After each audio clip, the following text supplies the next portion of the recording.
masak apa tu?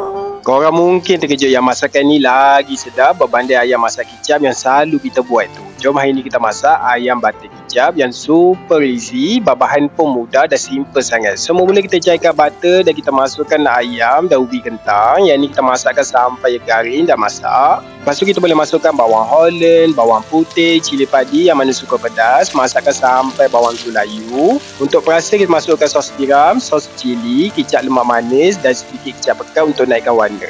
Yang mana suka berkuah boleh tambahkan air sedikit. Air sekali kita boleh taburkan daun bawang dan kita kacaukan sekejap. Lepas tu kita boleh tutup api dan makanan siap untuk dihidangkan. Sialah resepi kita hari ni, ayam butter kicap. Yang mana suka makan ayam masak kicap tu, korang kena cuba resepi ni pula. Rasa dia yang berlemak dari butter tu dan rasa manis pedai yang balance. Makan pula dengan nasi yang panas memang sedap. Confirm anak-anak korang suka dan tak akan cari lauk lain dah. Untuk lebih lagi banyak resepi, boleh follow, like dan komen. Jom makan!